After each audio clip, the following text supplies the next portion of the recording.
It's been almost 40 years since the Human Covenant War ended, and 30 years after the Banished, the died Act, and the destruction of Cortana and her AI rebellion. John was turning 80 years old this year, but age isn't going to stop him from being a soldier. Besides, the human life expectancy is indeed at least over 150 years old and increasing, thanks to the once Covenant separatist, now it's called the Neo-Covenant Republic. The Neo-Covenant Republic is still indeed a theocratic nation worshipping the precursors and their technology, led by the arbiter named Thelvadam. Thelvadam was indeed 106 years old, but the Sangheili life expectancy is over 200 years old. Thelvadam announced that he will be retiring next year, and spend the rest of his life living on the human planet called Reach.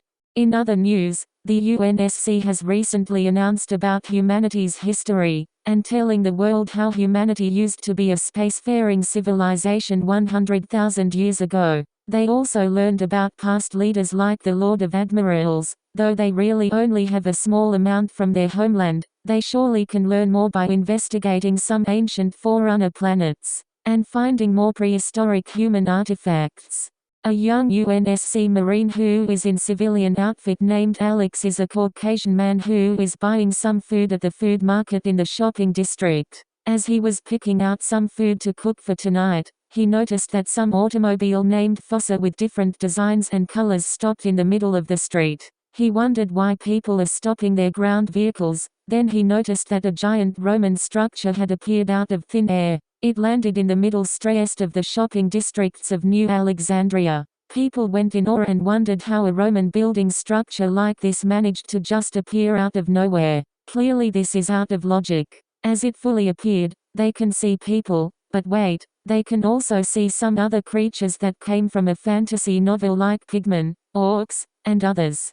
This land is now claimed by the Sadarian Empire. The general of this Sadaran Empire shouted as he blew a horn to commence attack. A volley of arrows had been fired into the air as citizens began to run in panic. Alex saw the whole thing. He exited the food market and used his TACPAD to call reinforcements. He rushed over to the police to instruct the citizens to safety. Clearly this was the Battle of Reach all over again, but only this time, it's against a primitive civilization. Judging by their weaponry, clearly they are Roman-level styled weapons. Horses began to charge out of the structure and started killing everyone they see. Reach police officers began shooting at the new enemies. UNSC Cairo Station. Seoul, Earth. Lord Terence Hood is a 100-year-old man, but still in shape to fight and mentally strong. He was talking with his personal RE named George, but soon to be interrupted by one of the officials. Lord Terence Hood. What is it, soldier? We got an enemy attack on planet Reach. Oh no, is it Covenant loyalist? No sir, it appears a Roman structure gate appeared out of thin air and started attacking the citizens of Reach. Apparently these people are using Roman-leveled weapons. Extremely primitive. Are you sure that's correct? Sometime it could be false information, he asked. It's confirmed, Master Chief. And plenty others had confirmed that we are under attack by a new enemy. Thank you, soldier. Planet Reach.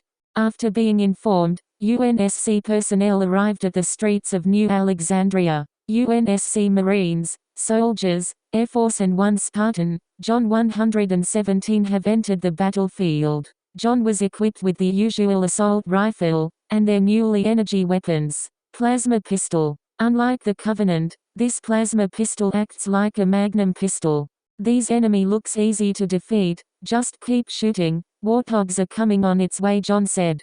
John, and other UNSC military personnel began shooting at these new primitive enemies. They were easily dying off, due to their technological level. Pigmen, orcs, and ogres would begin pillaging some stores, shops, restaurants and other buildings they can get their hands on. Unfortunately, they were easily killed off. Odst officers were being deployed to the ground. These primitive enemies looked up into the sky. They see these flying demons that were being deployed by these other demons. They were wearing dark armor. Surely these primitives viewed these Odst as demons or imps, just like the brutes said. Odst were carrying M7S suppressors. Some got into a one-on-one combat with the soldiers. John got himself surrounded by these Roman soldier-like He was surrounded, but he was willing to take on all of them. At first he began shooting, then he jumped high, then made a flip and began shooting again, only this time taking on all of them. They all fell off their horses, leaving them dead lifeless.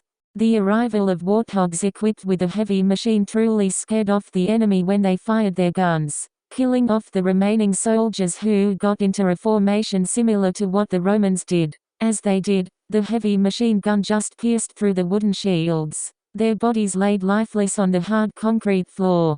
After 20 minutes of fighting, it was over. The remaining survivors were taken into UNSC custody for interrogation and questioning. Just what they got themselves into. These Roman-like soldiers just suddenly attacked New Alexandria out of nowhere. No one couldn't explain what just happened.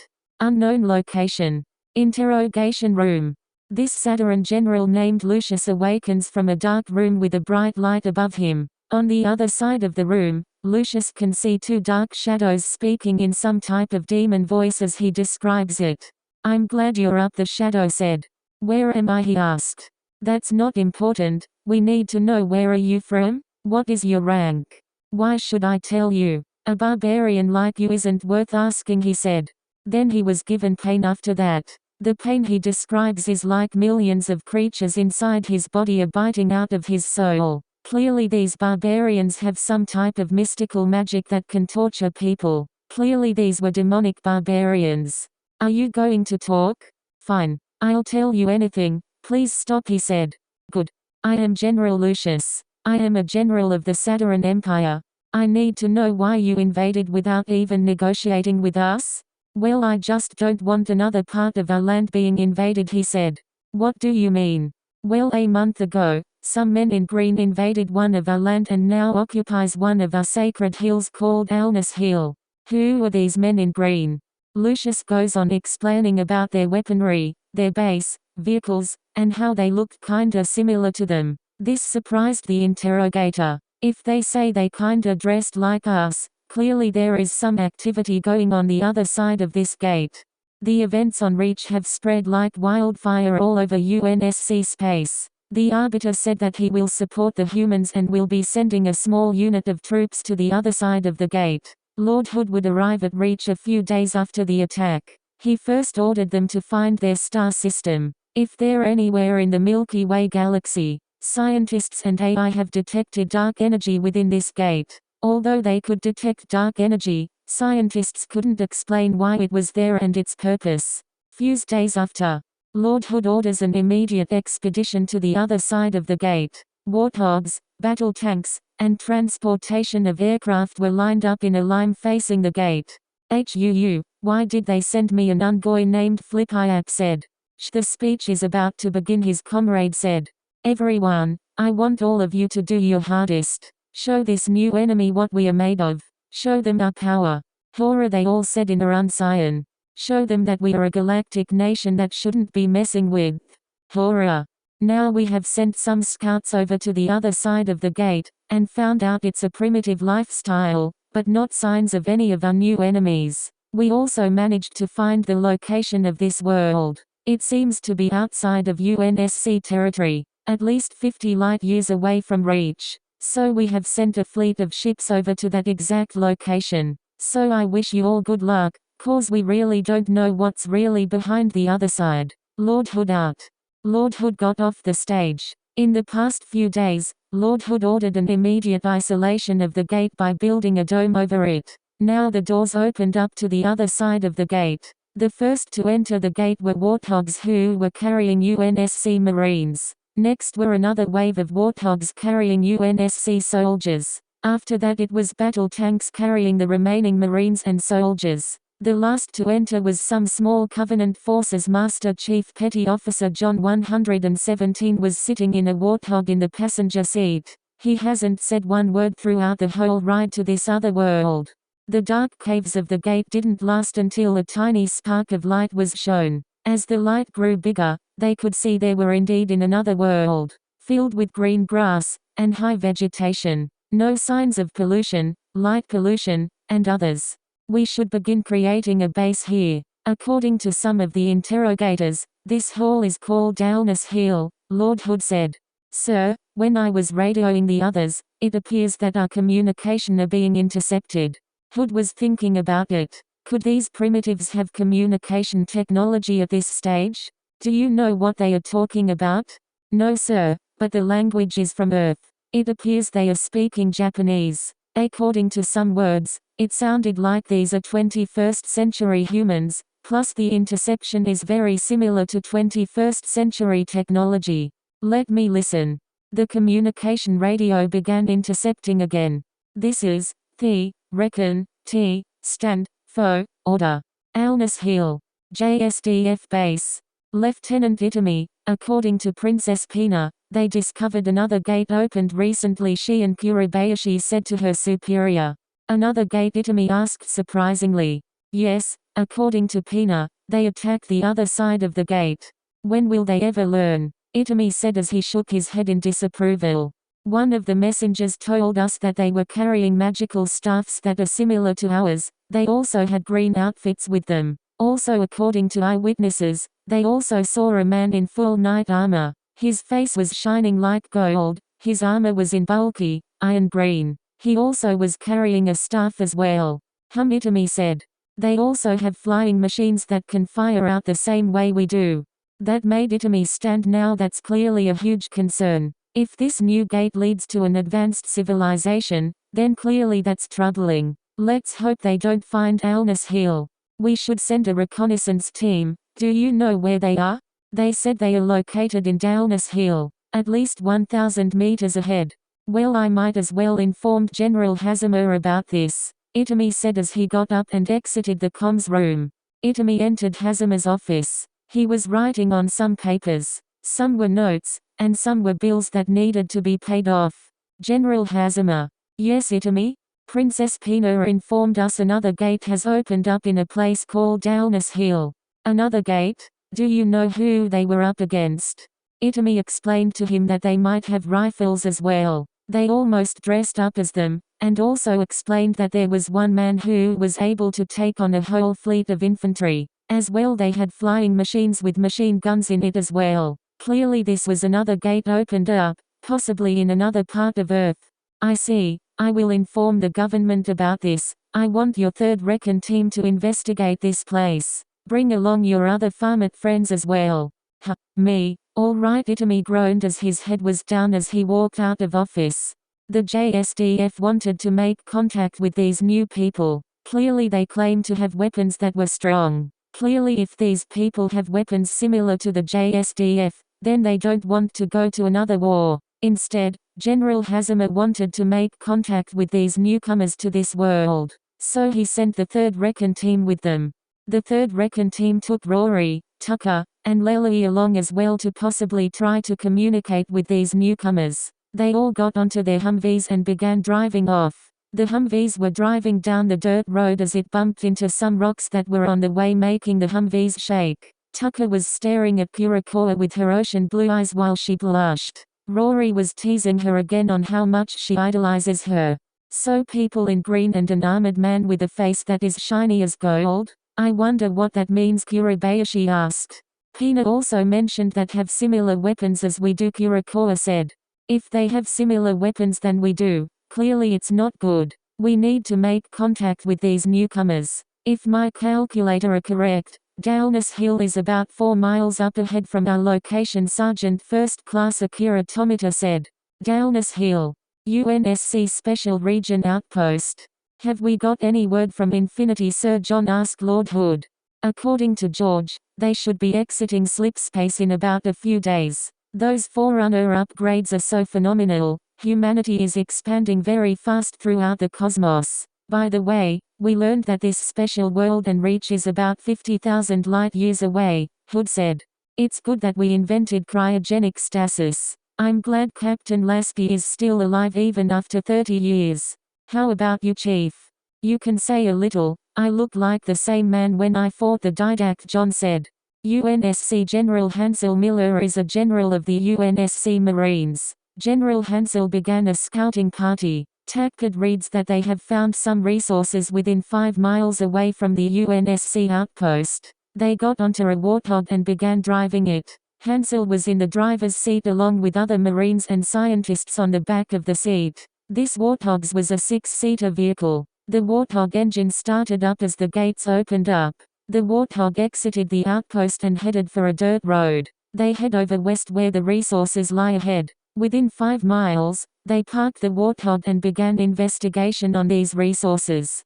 3rd Recon Team is run by Itami Yoji. Itami was driving by the dirt road heading over to the east. Apparently they were coming back from a city called Italica. There was an attack by bandits. After that 3rd Recon Team decided to head back to their base, only to be stopped by the Rose Order Knights leaving Itami behind because he ordered them to. The 3rd Recon Team now drives into the dirt road. The 3rd Recon Team stops and sees in the distance a military group that they have never seen before. The JSDF is a self-defense team, not an actual military force.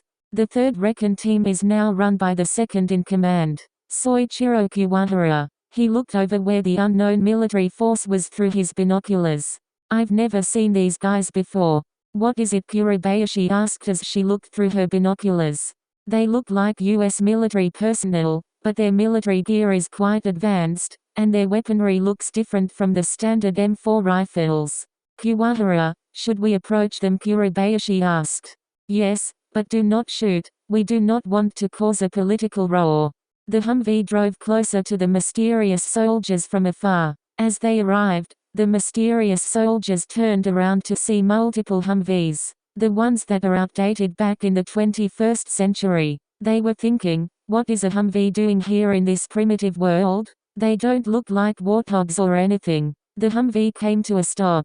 After they stopped, they saw military personnel coming out of the Humvee. They were wearing green outfits, similar to the ones that they were wearing. The 3rd Recon Team were armed with Type 89 rifles. For the UNSC they were outdated weaponry. "Greetings, I am Sergeant Major Soichiro Kiwahara of the JSDF, and second in command of the 3rd Recon Team. Greetings, I am General Hansel Miller, of the UNSC. We are a scouting team. We are currently digging up for some resources found within this area." "I see," Kiwahara responded. "I need to know, what is this UNSC? What country are you from?" "I'm afraid that is classified, but the UNSC stands for the United Nations Space Command," Hansel said. Kiwahara began radioing back to Alnus base. "Alnus, this is the 3rd Recon Team. We got an unknown military force. They claim to be called the UNSC or the United Nations Space Command."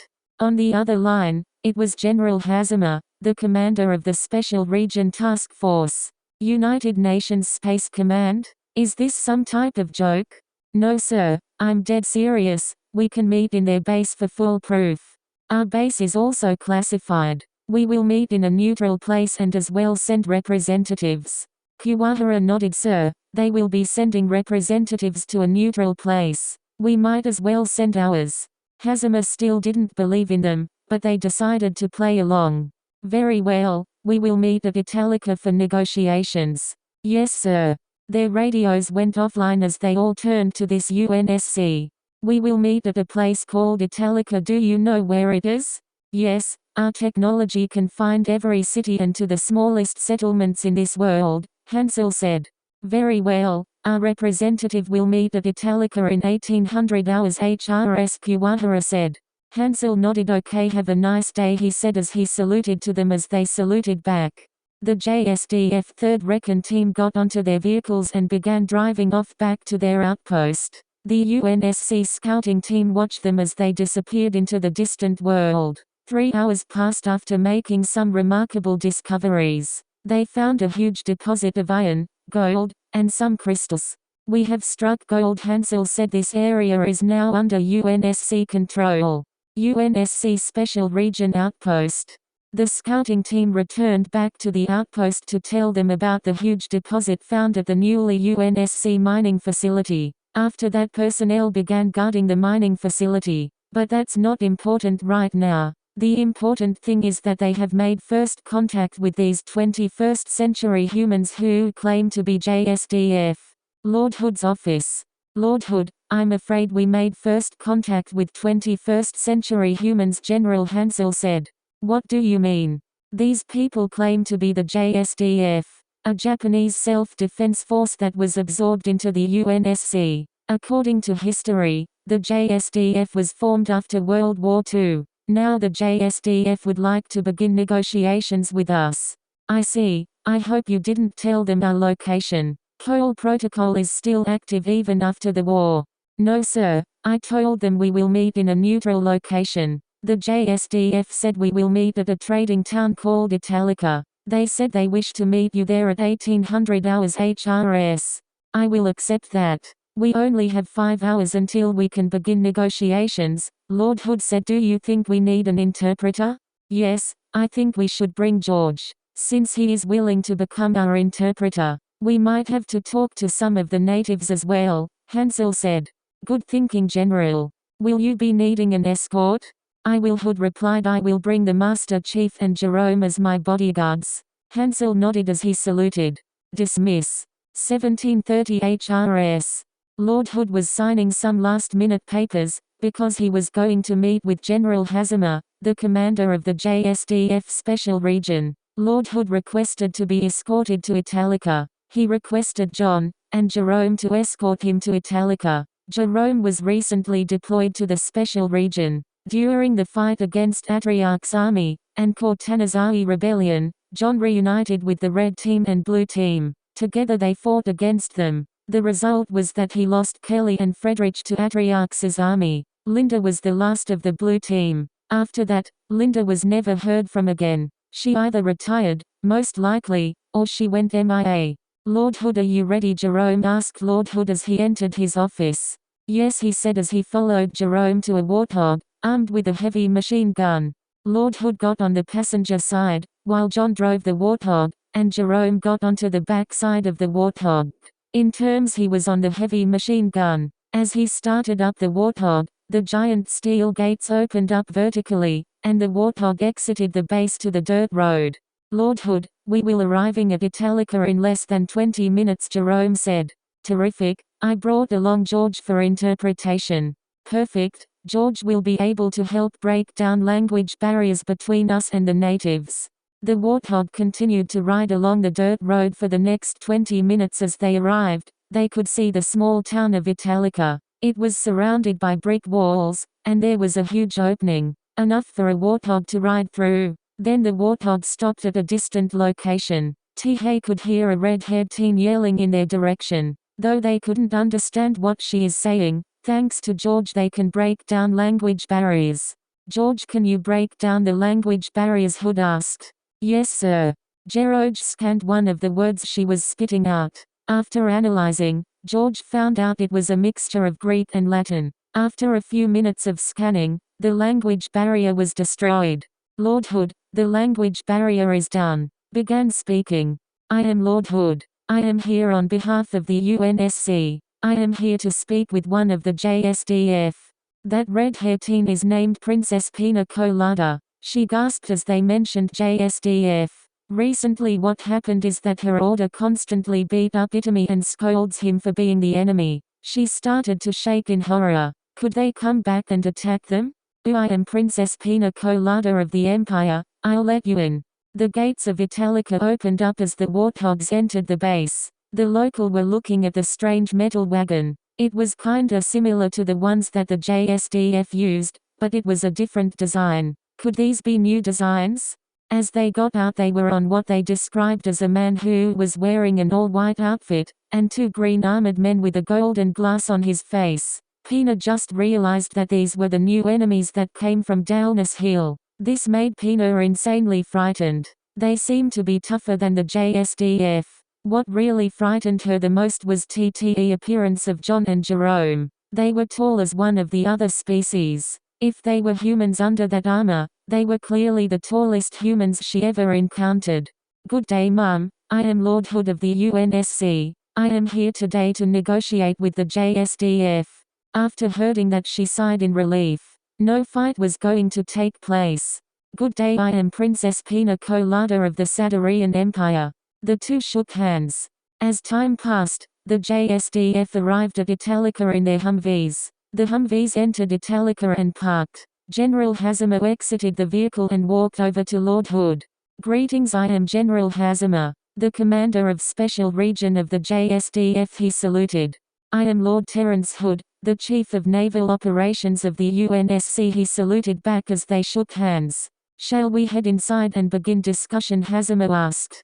It would be, Hood said as he followed Hazima. Pina followed as well. 5 minutes passed as they headed inside the formal clan's palace. The two commanders sat at opposite ends while 2 of their soldiers were behind them.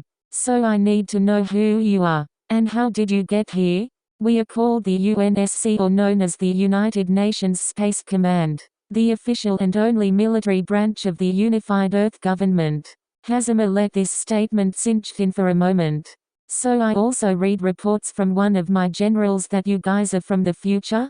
You can say that, but we're indeed from the 26th century, an alternate timeline of course. We are just as confused as well. Some Roman-like structure opened up into one of our cities and boom, a new war begun.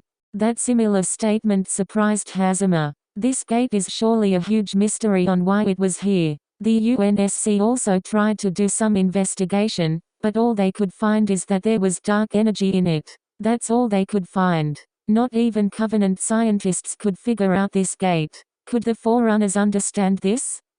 This gate structure is surely mysterious to all of us. Not only it can lead to another world, but in different universes. I would say this is some mysterious anomaly, Jerome said. He's right, we have encountered anomaly throughout space, and believe me, it can lead to something dangerous, or something good, Hood said. But anyways, I would like to know, who are we facing? Who is this empire? Okay, so you are at the continent of Farmit. You were facing a nation called the Sadarian Empire. It was run by Emperor Moultsol Augustus. Yes, my father, Pina said as she looked down, knowing what had happened. Well, it looks like we found someone from the family. Maybe we can set up a meeting with your father, Hood asked Pina. My father isn't willing to talk, though he is responsible for diplomacy. Most likely he will send me. I see. Well, if you ever get back to your father, tell him about us. I will, Pina said. After an hour passed, the two commanders shook hands and saluted. The negotiations went smoothly and fair. The JSDF agreed not to bother the UNSC, while the opposite. They are not willing to speak with Pina, yet. They feel like they deserved to know who they were fighting against. The two commanders and its bodyguards found the third recon team in a room where they will interact with each other. As for Pina, she scolded one of her teammates about attacking Itami. One of them were Bozes Kopalesti and Panache Fuakolji, who unprovokingly attacked the leader of the third recon team, Itami Yoji. Your Highness, did we do something wrong? Panache asked. Are you an idiot? You attacked Itami. You severely beat him up without an provocation. But Your Highness, I don't wanna hear you excuses, just be glad Itami wasn't part of the UNSC. Panache and Bozes were confused. The new enemy in Dalness Hill. I've learned a little about them. They will not show mercy to anyone. In face they have the same weapons as the JSDF have, but they are more powerful to take down an entire nation. That terrified Panache and Bozes. If they did attack one of the UNSC personnel, they could be locked up in their bases. Now go, your punishment will be discussed later, she said. Looks like we can use the food method. We'll offer dinner to the JSDF. Might as well invite the UNSC, Pina said as she looked down in shame. Itami was lying in bed, and being treated with hospitality by one of the demi-human's maids. UNSC scientists would surely love to understand these demi-humans. Kuribayashi was the first to approach these newcomers. Hi, I am Sergeant First Class Shion Kuribayashi of the JSDF, she saluted. Lord Hood of the Chief of Naval Operations of the UNSC, he saluted back as he presented Jerome and John. Kuribayashi was curiously staring at John and Jerome. Their armor looked very super soldier-like. Everyone else was stunned at the appearance of the Spartans. Some of the Farmit natives thought they were golems or sorts. Clearly the old humans know they look like they came from a sci-fi movie. The room was filled with aura of talking. I think it was time for culture exchange, Itami announced. Jerome was sitting next to Itami. So I heard you guys from Dalness Hill, and you're from the 26th century. Is that true? Itami asked Jerome. Indeed. So what are you called? Spartan, a super soldier. Itami was overwhelmed with joy. Hey, are people from a sci-fi novel or anime? He asked various questions like have they made space colonies, Dyson sphere, flying cars? John was standing in the corner on guard with his assault rifle in the safety position. Kurabayashi tried to speak with him, but there was no response. Then Lord Hood went up to him. Chief, please try to socialize. Your whole life has been just fighting and training, but please try to socialize the other people. John turned his head to Lord Hood. All right, I'll try. Good. The chief then turned his head to Kurabayashi. I'm Sergeant F. Iced Class Shi, and Kurabayashi saluted. Master Chief Petty Officer 117 inches, he said. Kurabayashi nodded, but surely that wasn't his real name. Okay, so what is your real name? John went silent for few seconds, then he spoke up again. That's classified, he said. Then later Bozes entered the room wearing lingerie. Then she went up to Itami and slapped him in the face, causing him to scream on the top of his lungs. Jerome didn't think as he pinned Bozes to the ground. Jerome then put her arms around her back and restrained her. You know that was very stupid of you, Jerome whispered to her. Neo-Covenant Republic Space Capital, Sanghelius. Arbiter, is it true that you're going to this special system where the humans will be campaigning? Rakas asked Vadim. I will. I'm going to send my troops as well. This means you are coming. What? Are you sure? Positive. I feel we should support the humans, though I have sent a dozen of them to Reach, but I will do it. Get my ship ready, he said as he walked over to his dorm to grab his armor. Yes, Arbiter, Rakas said as he walked into another direction. Slip space. Captain Lasky was putting on some jumpsuit and then he zipped it up. Roland was no longer the ship's main AI, was put out of service. Lasky requested a new AI for the ship, only this time, it was a female AI. Her name is Jen. She took the appearance of Miranda Keys. Jen, I'm going under cryogenics. Our destination is about 50,000 light years. Will you take care of the ship while we're all asleep, he asked as people walked by to enter the cryo chambers. I will, Captain. You go on, get some rest. I'll see you in a few days, Jen said as she disappeared from sight. Jen dimmed the lights in the bridge. Lasky then entered the cryo chambers. As the chambers closed, his body began to freeze up from the immense cold temperature. Lights began to dim as the last guy got onto a chamber. Then all the lights went off. The ship was under sleep mode, but only exception is that Jen put the Infinity into slip space. The Infinity creates a wormhole to its destination. It entered as many other ship fleets, including mining ships, colony ships, merchant cruisers, and not only that, a fleet of Neo-Covenant Republic ships have decided to tag along with the Infinity to this special region star. Soon all of the ship disappeared from sight. They are on a long journey to the special world region star, located outside of the UNSC space. The name of the star is called E185F. This star didn't have a name yet, but temporarily it's called the Special Region Star. Located in the Orion arm of the galaxy within 50,000 light-years away from Reach. Things are just about to begin.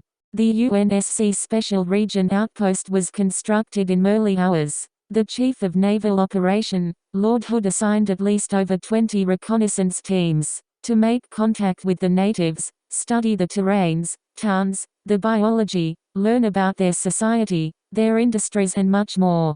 Flashback. Lord Hood was standing in front of over 20 reconnaissance teams. He may be a ruthless, cold naval personnel, but he wasn't a man who wanted to give up, especially the time when the Covenant found Earth. He remains stoic, leading the defense with his head held up high. Now at 2591, they got new enemies who are not a spacefaring civilization. He wasn't going to give in to these primitives.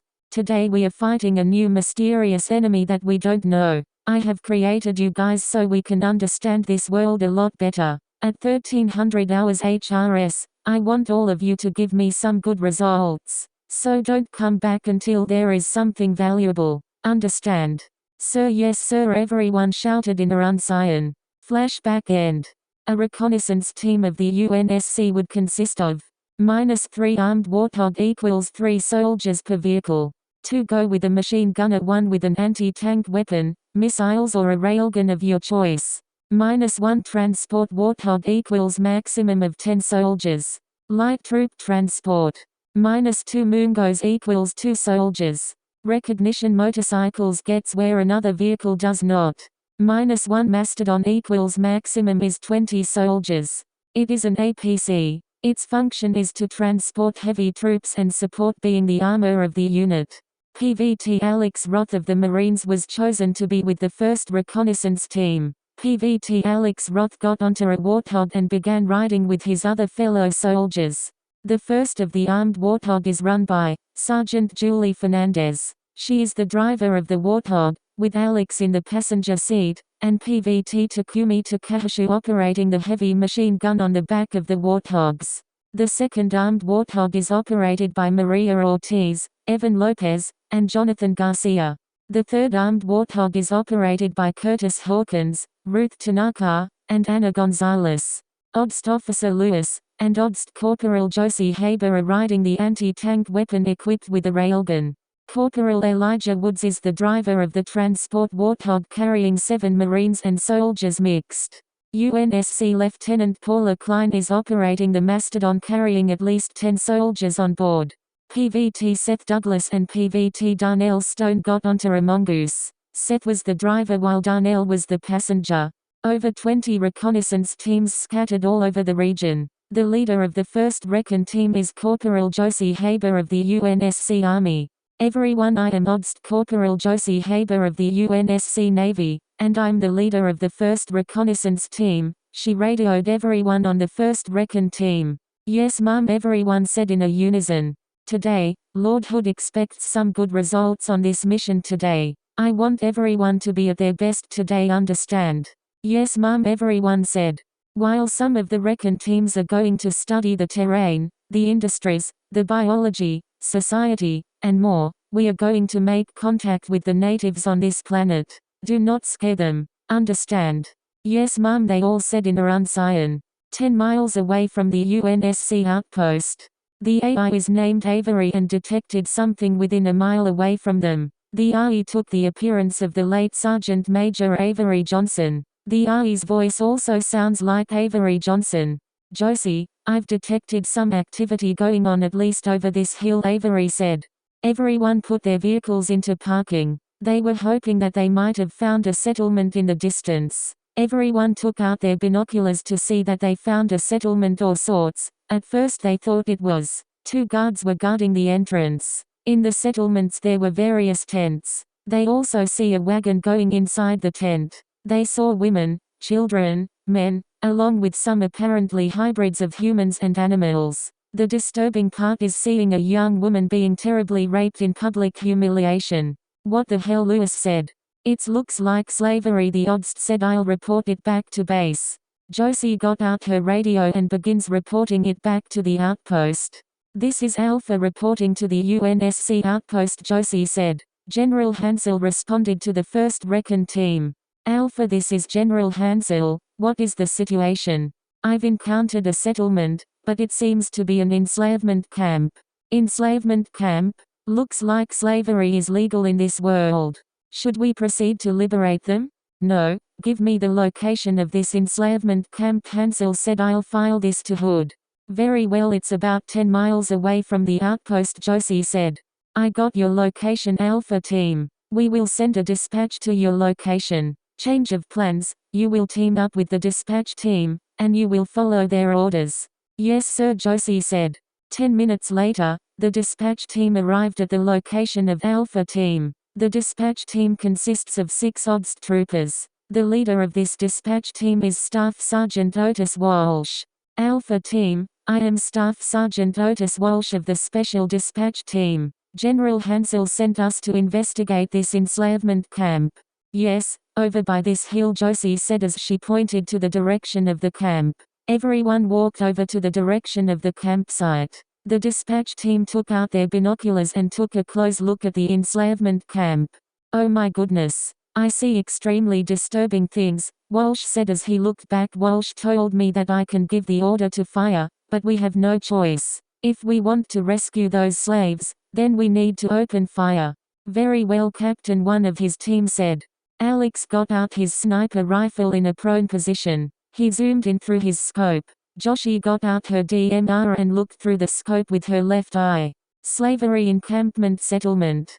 Eri Tanaka, a 21-year-old Japanese college woman who was living through hell right now. A month ago, she was in Ginza visiting friends and relatives. Then suddenly, the Roman-like soldiers, dragons, and monsters appeared out of nowhere and attacked the city, killing, pillaging, and enslaving anybody in their path. She was unfortunately the unlucky ones to be captured by the invaders and taken back to the gate. She was basically in hell right now. Constant fear, abuse, rape, and perform sexual acts against her will. She was glad she avoided being sold. She was grateful for that, but she knew her time was running short and that she will eventually be sold. She was crying her eyes out and praying that her people would come and rescue her. Shut up, whore, or I'll come in there and make you. Bang.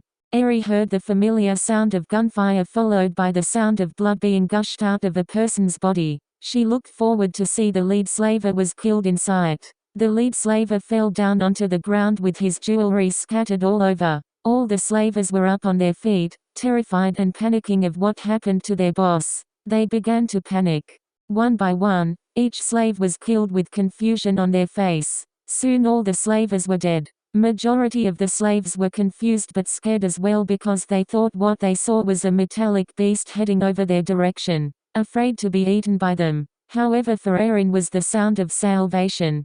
Avery, I need you to break down the language barrier, Josie said. Right away. After countless scans, Avery managed to know what they were speaking. He found out it was a mixture of Latin and Greek. Okay, language barrier is done. The dispatch team and Alpha team parked their vehicles in front of the camp. As they got out, they entered the slave camp. The slaves were horrified with the appearance of the Odds trooper. It was obvious to them they had never seen a man with black armor with a glass screen before. As for Eri, she noticed the soldiers slightly resembled the US Army, but she also noticed the gear looked much more armored and advanced, especially the appearance of the Odds. All she could think of this might be a newly advanced weaponry. The UNSC 1st Recon team came to the campsite and immediately checked any of the bodies if they were alive or dead. Thankfully they were all not dead. The Odds male then untied the ropes of each and every slave that was found in the camps. The last one was a male bunny. Thank you for saving us, the male warrior bunny said to the Odds male as he took off his helmet. Everyone gasped to see a human under that black armor. You have no idea what we've been through. You're okay now. We're going to take you back to our outpost. We'll feed you, give you clothes, and a bath as well. The male warrior bunny eyes were filled with tears with joy. He then hugged the Odds trooper again. Wait, what is your species called? A warrior bunny. Okay, they both then went back hugging. Takumi went over to the Asian lady. Are you okay, he asked. Thank you for freeing me, she said in Japanese. Takumi then began speaking in Japanese. Are you okay? Yes, thank you for freeing me. I just knew you would come to rescue ever since I was kidnapped by these barbarians, she cried out. Who are you? My name is PVT Takumi of the UNSC Marines. Don't worry, we are all going to take you back to our outpost. The UN? That's even a lot better besides the Japan and the US. No, we are the UNSC, the United Nations Space Command. It's hard to explain. We'll tell you when we get back to our outpost. The former slaves were now listed as refugees. Later, a few pelicans arrived at the campsite to take all the former slaves to the UNSC outpost. The refugees described these pelicans as giant metallic birds. As they opened up, they saw more of their kinds. The majority of the former slaves were hybrid humans, the second was regular humans with no noble status, and the minority were elves. All of the refugees were transported to the pelicans. After that, they were all given blankets to get warmed up. The pelicans then went up high into the sky and headed out to the outpost. Take them back to the outpost, feed them, bathe them, give them shelter and clothes. Well, that takes care of that, Alex said as they all got back onto the Warthog. The Warthog then headed back to the outpost where they will be meeting all the refugees. Unsk Outpost. Dalness Hill. 1347 HRS. Countless pelicans landed in the landing pad of the outpost. Not to mention that the outpost was insanely huge. There was a Covenant sector of the Dallas base. Although they are free to walk anywhere, temporarily they can't be near any of the refugees. It would cause a turmoil. As the Pelicans opened up, the refugees walked in a straight line. They looked around the outpost. It looked so different from the buildings they have. The refugees could only describe it as a place fit for gods. All right everyone, I want all of the refugees to be taken care of. Feed them, bathe them, give them clothes, and give them rooms to settle in, General Hansel said. General Hansel was in charge of the refugees. From the perspective of the refugees, they were treated fairly. First, each and every refugee were given temporary shelters, accessing to clean water, comfortable beds, and privacy. Second, they were given showers to bathe in. Third, they were given a banquet of meals. Mainly all of their food came from agriculture planets like Harvest. Fourth, they were given meals. Finally, some medical treatment if they have things like STDs or any type of diseases that hasn't been eradicated in Farmit. Eri on the other hand was treated the same way, but put into questioning. Lord Hood was absent at the time. Takumi and Eri sat in opposite directions. Takumi Eri said, "Hey Eri, we need to question you about the enslavement camp." "Ah yes sir. If you are uncomfortable of any the questions, you don't have to answer." Eri nodded.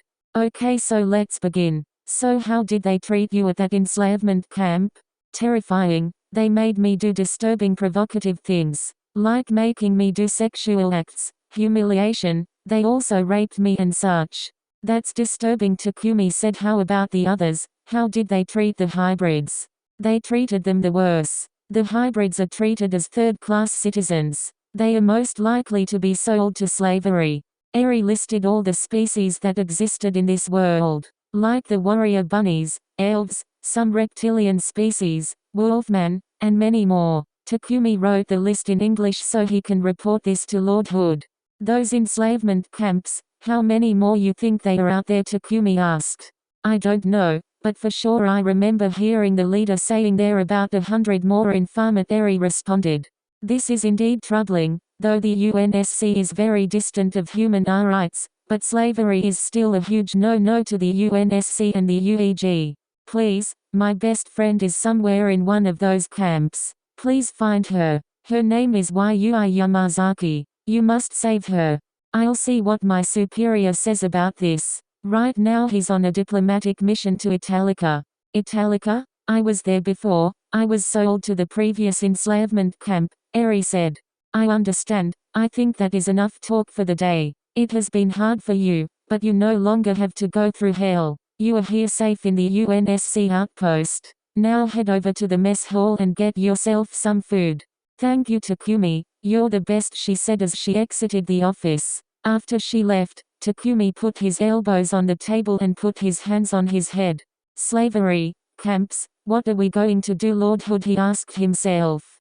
Eri got onto the mess hall where she was given food. It was human food. She was given some Japanese food. She hasn't been properly fed for a long time. She sat down and began eating. After feeling the ecstasy of food slipping down her throat, she felt satisfied. She forgot all about her time in the enslavement camps, and her humiliation. "I wonder if this UNSC made contact with the JSDF yet. There's no way they are going to make me stay here forever. Yeah, I trust Takumi, he saved me and everything."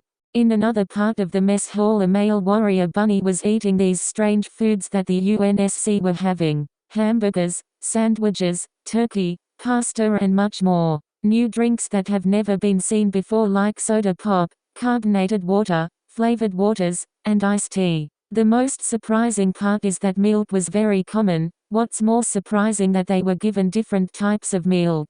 Refugees were introduced to new food. The result was they were completely satisfied with the food they were given. 1930 HRS. By 1930 HRS, every reconnaissance team had arrived back at the outpost to give the report to General Hansel. After that was done, he reported back to Lord Hood. Hansel entered his office with Lord Hood sitting down on his chair. "Lord Hood, all reconnaissance team have returned back to the outpost safety." "Good, how are the results?" "Well, we got everything. Terrain, society, culture, industries, and we managed to make first contact with most of the species that exist in this world. Go on, he nodded in a normal expression. Well, according to the tier list of technologies, we've learned they are a tier 7. Their industries are mainly agriculture, society is a nobility rule. Like the Middle Ages, terrain consists of green hills, temperature mainly below 70 degrees. We also managed to create cheap satellites and send them into space. We were able to cover the whole world. Hood nodded in approval as Hansel showed a full view of the world. He showed the continents and the countries that are listed. Very good, General, he said. What about you? How were your talks with the JSDF? Easy. This whole time that General Hazima was so nervous to talk to me, I started acting cold towards him. Him as a lieutenant general is nothing. I am a chief of naval operation, and that is a higher rank of the UNSC. From Hood's perspective, talking to someone like General Hazima was like an adult talking to his child. You should have seen his face. He was sweating all over himself. I wish I could, Hansel said. So you want to talk about this enslavement camps? The day after negotiations between the UNSC and JSDF, Lord Hood was looking through papers about the enslavement camps. Lord Hood couldn't believe that they had found some Japanese citizens within these camps. He was glad to find no UNSC citizens were kidnapped during their invasion. Hood learned about Eri being part of the 21st century. Not only that, he also learned that there are more Japanese citizens founded in the enslavement camps. Currently there are about 100 refugees in the UNSC Special Region Outpost. The whole refugee sector is filled with diverse species. The refugees consist of humans, elves, goblins, orcs, ogre, mostly a hybrid humans. UNSC's first recon team were driving along the dirt road. They were at least 15 miles away from the outpost. As they were driving, Avery detected something within 2 miles in the east. Josie, I have detected some Forerunner artifacts within 2 miles in the east. Forerunners? Avery, take us there. Avery obeyed as the AI took control of the Warthog. All units, followed the Warthog. Avery has found something, Maria from the second armed Warthog said. Every unit followed the first armed Warthog. The Warthog took a sharp left turn. It led them to some trees and bushes. After that, Avery stopped at the desired location of the claimed location of the Forerunner artifacts. It was a dead end. In front of them was a dirt wall. So Avery, where is this Forerunner artifact? Takumi asked. According to my scans, it appears they are behind these dirt walls. We should start digging up here. Get the shovels from the trunk and start digging. Josie opened up the trunk, and grabbed all of the shovels. She gave each and every one shovels and began digging up the location of the Forerunner artifact. After digging up for the next 10 minutes, the whole dirt frame collapsed and it was revealed to be an Forerunner artifact. It was a blue and black color. I can't believe it. Wait till the Infinity finds this, Evan Lopez said. Josie the radioed back to Dallas Base. This Corporal Josie to Dallas Base, over. Josie, this is Lord Hood. Hood picked up on the other line. Lord Hood, I have found some Forerunner artifact. Then the Forerunner artifact suddenly opened up, revealing a dark hole. Then it opened up. You found Forerunner artifacts? Hood asked. Yes, sir. It seems like the Forerunners were here before. I want you to go in and investigate the artifact. The Infinity is going to be shocked to find these artifacts, Lord Hood said in a neutral tone. Yes, sir, Josie said. Josie hangs up the communication, and puts the radio on silent. They entered the Forerunner base and switched on their flashlights. As they got inside, the lights turned on. They were in a corridor that led to another door. Josie opened the door and it led to the main comms room. Everyone put their rifles in a safe position. Looks like we found our jackpot, Seth said. Sure did, Alex said. Do you think we could find more evidence of the human Forerunner war or maybe the precursors? We could, Takumi said. Finding precursor artifacts are pretty rare. As they were searching, they could see a blue light coming towards them. They turned around to find a floating, round-edged cube, with one eye sign. The color was yellow.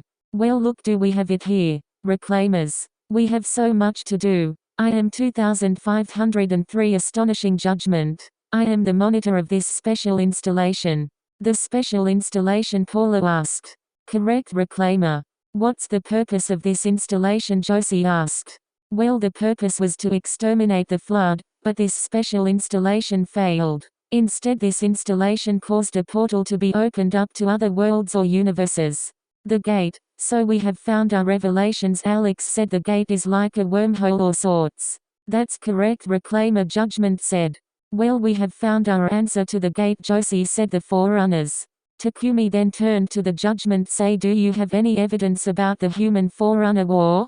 Why yes, Reclaimer. Your ancestors have fought a long brutal war. I have at least 1,635,000 files. Would you like to review them? Not yet. Do you have any other artifacts? Takumi asked. Yes, Reclaimer, we have actually one of your kind under cryogenic stasis. This caught everyone's attention. Just what did he just mean by one of our kind? Josie got up and got close to the monitor. As she got close to the monitor, she began asking, what do you mean by that? I mean, one of your kind is under cryogenic stasis in this special installation. He was immediately taken here by the librarian, because the Didact was going to de-evolve the humans. The librarian needed this human to help exterminate Flood. To do that, she needed to get rid of the Didact first, so he will be hiding under cryogenic stasis in this special installation. Then plans changed and created the Halo rings. After the rings fired, this special installation was long lost and forgotten. I see, Ruth said as she looked down. Can you take us to this human? Certainly, Judgment said as he took them to the cryogenic chamber. They entered the cryo room and it showed a label on the front of the cryo chamber. It was clearly in the Forerunner language. What does this label say? Darnell asked Judgment. This is the identity of the human that is inside the chamber. His name is Alato. Shall I open up the cryochamber? Yes please, Josie said. The cryochamber made a hissing sound as it activated. Then the door frames slid open in a cylindrical shape. The human named Alato opened his eyes. What shocked the most, he took the appearance of humanity during the prehistoric times. His skin was dark as the Lord of Admirals and had white marks on his face. They were over his eyebrows and some were on his face. I can't believe it, Josie said. This is indeed a prehistoric human, Alex said. I don't think they would be speaking in the modern language. Avery, can you try to break down the language barrier between us and Alato? Certainly, he said in a military tone. Avery scans his language as he began speaking. After a few minutes the language barrier is down. Okay guys, language barrier is down again. My name is Lieutenant General Alato. I am the second in command of the Lord of Admirals. Good morning, Alato. How well did you sleep? Judgment asked. I'm good, Judgment. How long was I out? Are we going to eradicate the flood? You've been out for at least over 100,000 years. The flood has been eradicated out of existence. That can't be. The Forerunners, surely they would have come back by now. Judgment goes on explaining about the Halo rings, and how they use it to eradicate the flood, and told him that it would destroy any intelligent life. He also told him the events after that. I see. I guess all the people I know are gone, Alato said. What do I do now? Well, we got new reclaimers in here. Apparently they are your indirect descendants. My descendants, he asked. Alato turned around to see the UNSC First Recon team looking at him. He walked up to these strange humans. They didn't seem to have the white marks on their skin. Their skin color wasn't dark as theirs. My name is Lieutenant General Alato, the second in command of the Lord of Admirals, and a member of the Human Empire. I am Obst Corporal Josie Haber of the UNSC, and this is my first Recon team, she said as she presented every name of the team. The two saluted each other. After that, they shook their hands. You are called Alato, right? Well, as far as you know, you must have experienced the human Forerunner war, Alex asked. Yes, 28 long years, ever since we started glassing the Forerunner planet. We started this war, because of the flood presence at Requiem. Why didn't you just warn them? Takumi asked. That's what most of us wanted to do, but the Lord Admirals stated that it would give the flood time to spread, which was true, because the flood did indeed spread really fast. I remember talking to him one time, after he fired the first shots. He went back to his dorm, looking down in shame. He felt guilty. He never wanted to start a war with the Forerunners, but it has to be done. The flood is indeed a disgusting parasite. So we thought we could handle the mantle of responsibility, but I guess we're not really ready for it. The precursors thought so. Do you know anything about the precursors? Josie asked. I do, like a lot. Really, can you tell us anything about the precursors? Very well. Alato goes on giving all the information about the precursors. What kind of species were they? He also goes on explaining how the precursors were killed and told them the tale on how the Forerunners defy them and kill them off from the universe. The most shocking revelations part was that humanity was created by the precursors. You mean our real creators were the precursors? Takumi asked. Afraid so. The precursors were your true creators. Humanity was made alongside with the Forerunners. That was 15 million years ago. The Forerunners were seeded in a world called Gibaald, and humanity was seeded in Erda. Well, it's not called Erda anymore. Our planet is named Earth, Josie said. I thought so. Now you got that information, well, let me tag along with you guys back to your homeworld. Very well, welcome to the UNSC First Recon Team. We'll get you back in shape, Alex said. Slip space. Outer space. Shadow of intent. The Arbiter, along with the Sword of Sanghelius, and a medium-sized Covenant army of grunts, brutes, hunters, drones, jackals, and some of the Sanshium were standing in a line listening to the Arbiter. The Arbiter is still the same Arbiter who fought in the Human Covenant War and formed the Covenant Separatist. The mark of shame is still branded in the Arbiter's chest. Since it's no longer valid in the New Covenant Republic, the brand means nothing, but it will still be remembered about his time during the war. Alright everyone, listen up. We have a new enemy to fight with the humans. We shall assist the humans to fight this war, and we'll show them how tough we are. Rakas said, with the blood of our fathers and sons we swore to stay loyal and die as martyrs. We will die as martyrs, they all said. Our Lord's creation will help us with this battle, and we will pray for the humans for a victory. We will fight and die as martyrs, they all said in a unison. Let us pray. The Arbiter stood up and began his prayers. O guardians of precursors, may this prayer be a safe back home, and help the humans win. He keeps our world safe and protects the Neo-Covenant Republic. Let us win this war, and a safe journey back home, amen. The prayer ends with the dismissal of all of the units. Rakas, how long until we exit slipspace? Arbiter asked. About 10 minutes, we will be arriving at the special star system, Rakas said. Very good, I hope the humans know. UNSC Infinity. The Infinity ship was silent. The only thing heard was silence and the sound of slipspace. It was until Jen deactivated the cryo chambers. Jen then turned on the lights. Sleep mode was deactivated. Lasky was the first to wake up from the chambers. After that, soldiers, marines, naval officers, passengers, crewmen, Spartan IV veterans, scientists. He exited the chambers and walked straight to the bridge. Morning, Captain, people said as they walked past by him. Captain Lasky, we will be arriving at the special star system in about 10 minutes. I need everyone to be at their stations. Good idea, Jen. Make that announcement. Right away, sir. Jen made an announcement that they will be exiting slipspace about 10 minutes. After that, Dr. Catherine Halsey entered the bridge greeting Captain Lasky. She had a new arm on her left. It was robotic like Catherine B320, but it was all synthetic skin and such. Halsey still looked like the lady when Cortana began her AI rebellion. Morning, Captain, Halsey said. Morning, Halsey. How did you sleep? It went well. Then another Spartan came in. It was a Spartan 3 super soldier who fought in Reach with Noble 6. It was John A266 who came to the bridge as well. He also fought against the Banished, Cortana's AI, and the fight against the Diact. He joined the red team and fought alongside the blue team. Jun is one of the remaining Spartan veterans and the last of the noble team. Good morning, Captain Lasky, Jun said in his thick accent. Morning, Jun. How did you sleep? Very well. Then everyone took a look at the hologram table at the bridge, showing the nearest planet they are going to land. It showed an Earth-like planet with different continents. Looks like another planet like Earth, Jun said. Afraid so. Jen, can you scan the planet? Yes, it appears the UNSC is present there, as well as the 21st century military. 2 gates are opened up in this world. One leads to New Alexandria and one leads to Japan in the 21st century. This stunned everyone, seeing there was a gate that led the time of political agenda, the rise of conspiracy, the political divisions, and many others.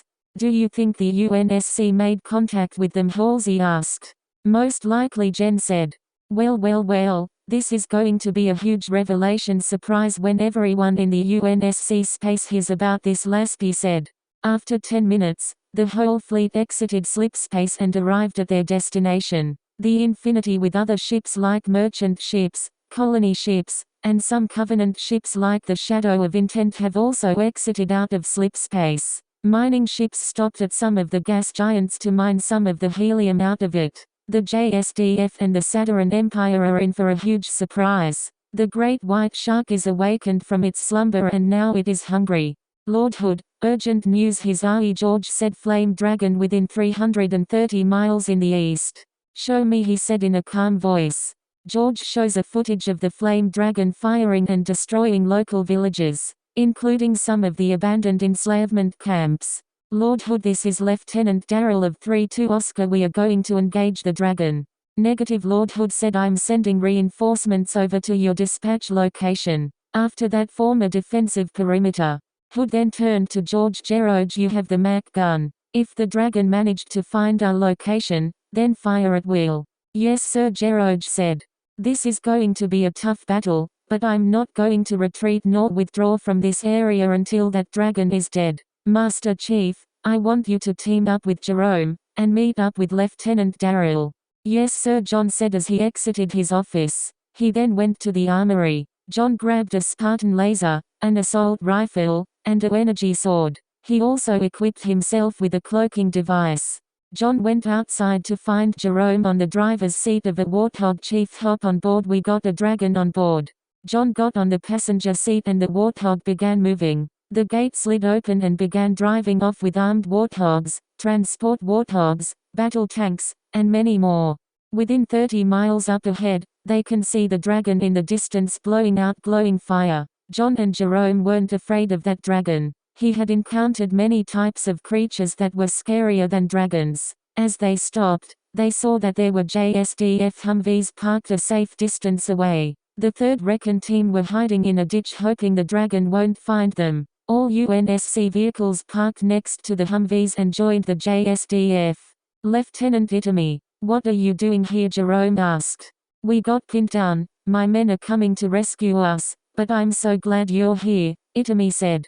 Can you give us assistance? Kurabayashi asked. That's the plan, John said. Everyone get on your vehicles. We are going to drive and shoot, Lieutenant Darrell said as the JSDF agreed to do so.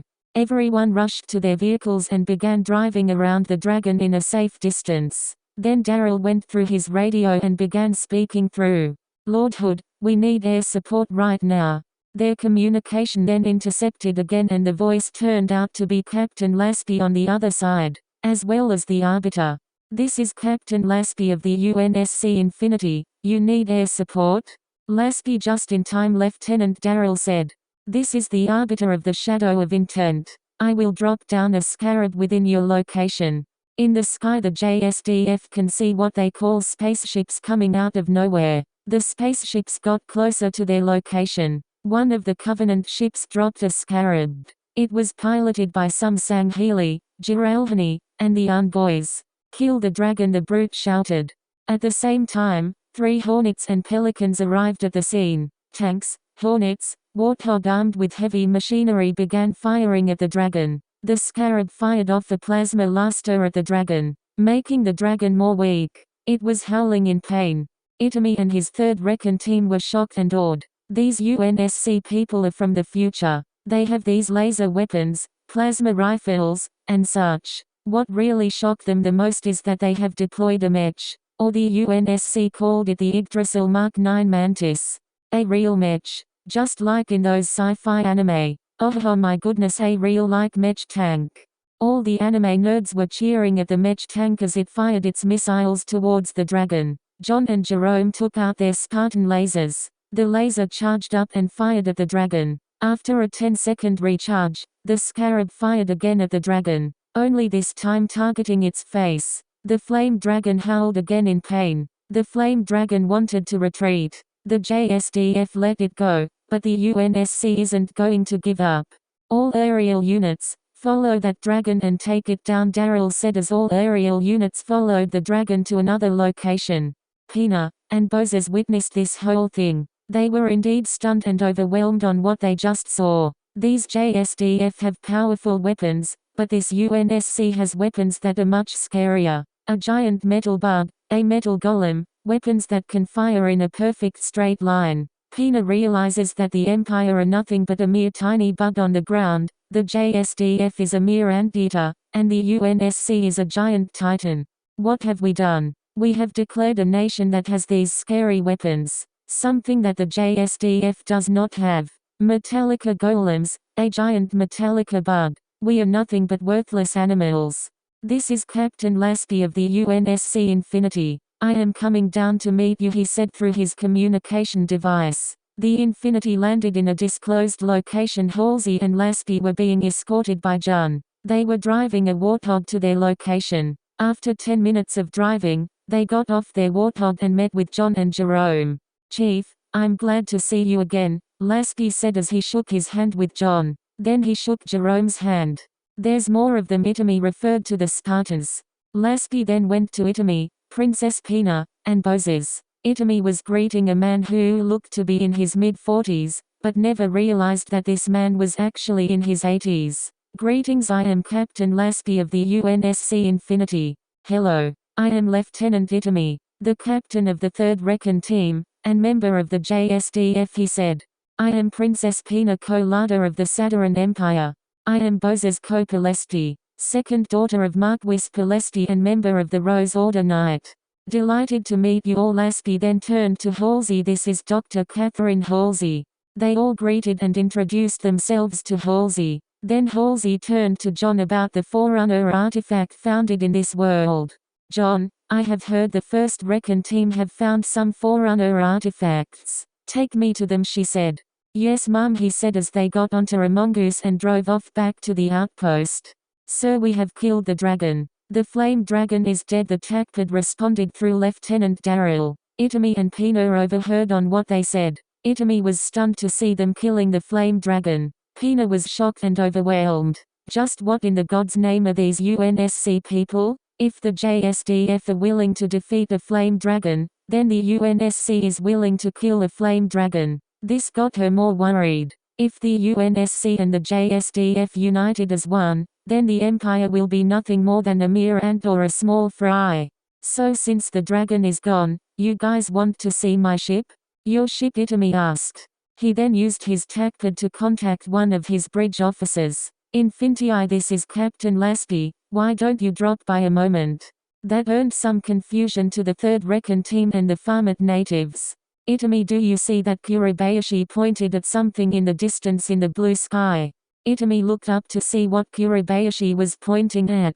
He narrowed his eyes to take a better look before he caught a huge dark object very far in the sky. It was coming in fast. As the dark object got closer, Itami and his whole 3rd Recon Team slowly dropped to the ground as the object soon stopped before them. They couldn't believe what they just saw. They saw a huge giant spaceship that moved like a jet plane, almost like a flying brick. Captain Lasky was making a wide smirk at the reactions of the JSDF, Pina, and Boses. Captain Lasky was making a wide smirk at the reactions of the JSDF, Pina, and Boses. Some of the Marines were laughing from behind. Before them stood an actual honest-to-God, a real-life spaceship. Not like the ones you see like a flying saucer, but it looked like a military ship and transformed into a practical spacecraft. They could also see in the English language UNSC Infinity carrier. This ship was insanely huge and it can cover up the whole Alnus Hill base. A ship created by human hands to sail the vast deep cosmos. Some of the 3rd Recon Team took out their cameras and phones to take photos or record the massive size of this ship. As for Pina, Boses, the two fainted at the sight of that huge flying fortress of iron that flew faster than a dragon. Others like Lely and Tucker fainted, unable to comprehend what they were seeing. Rory just looked up through the sky with a face of curiosity. Itami rushed over to Lasky to ask him something. Lasky, is that your? Yup, that's my ship. Behold the Infinity. She's a big one. Also the largest UNSC ship. Where is it going? Kurabayashi asked. I ordered it back to our outpost. Apparently the UNSC is here on a classified mission, but you wanna see something else cool. What is it? Arbiter, come out.